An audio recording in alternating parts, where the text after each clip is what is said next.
This year, the gospel proclaimed for the solemnity of Christ the King is a crucifixion scene. And one of the reasons for this is because of the sign that was placed above the cross that declared that Jesus is the King of the Jews. Tomorrow I'm preaching at the 8:30 for the kids, and I was going to say, well, look up at the cross and you can see the inscription. It's the first time I realized we don't have the inscription on this cross. But it's really the dialogue that takes place between Jesus and the two thieves that we learn more about the qualities of our King.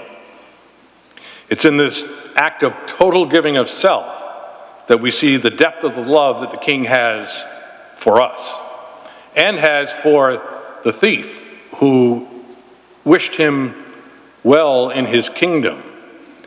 Basically, Jesus says, I forgive you for what you have done wrong, and this day you will be with me in paradise.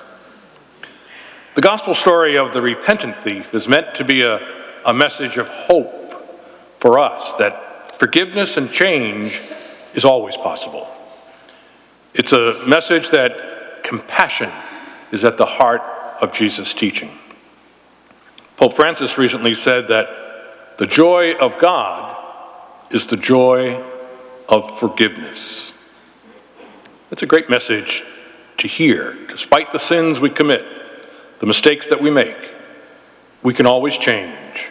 We can always be assured of God's compassion if we but ask for it. Change is never easy.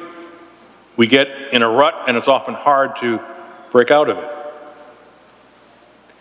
But we can always be assured that it is possible.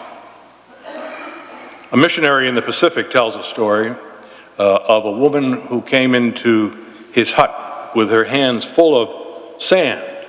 And she said, I feel as if my sins are as numerous as the sands on the beach, and I cannot be forgiven. So the missionary said, do me a favor and go down to the beach and pile up sand as high as you can right by the seashore and watch as the tide goes in how the sand is flattened and virtually disappears. It's the same with God's mercy for you and for me. So this year, the solemnity of Christ the King, our own feast day, is a reminder that this King is always ready to forgive if we but recognize the need that we have to be forgiven. I've cited Mary Oliver's poem before, where she writes, Lord God, mercy is in your hands.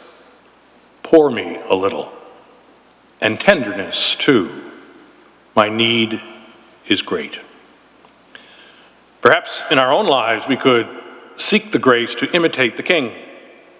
Who is it that I might need to forgive? Someone in my family or at work or at school?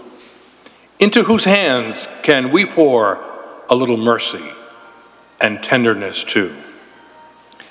As the church's year draws to a close with this feast, in the church's calendar, we really start a new year next week with the first Sunday of Advent. Why not anticipate a few church New Year's resolutions that we can make to change where we need to, or to offer forgiveness to those who have hurt us? We might recall the words of Gandhi, the weak can never forgive. Forgiveness is the attribute of the strong. What a better way to celebrate the feast of Christ the King.